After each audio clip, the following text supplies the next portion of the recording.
fantatro ny miafina tsy takatry ny masoko ao ambadika ao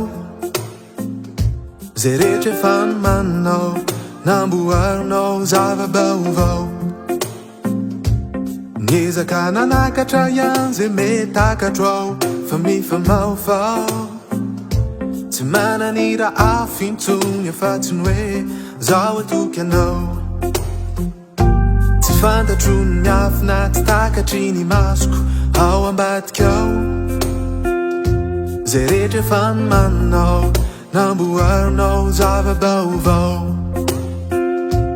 niezaka nanakatra ihany zay metakatro ao fa mifamaofao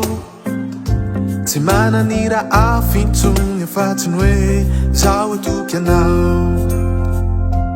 zaho atoky anao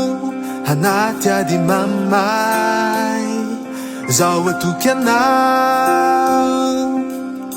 tsy amelanay zaho atoky anao hampaheranay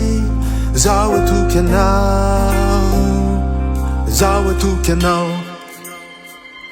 tsy fantatro naniavanao anareo namanao ny mety nandao anao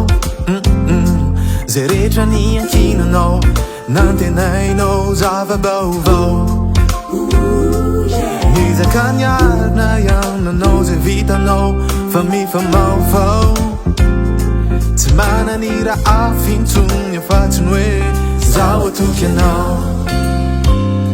tsy fantatro naniavanao anareo namanao ny mety nandao anao zay rehetra ny ankinanao nantenainao zava-baovao niezaka niarina iananao zay vitanao fa mifamaofao tsy manany raha afintsony afa-tsy ny hoe zaho atoky anao zaho atoky anao anaty ady mamay zaho atoky anao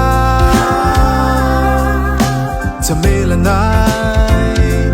zaho atoky anao hampaheranay zaho atoky anao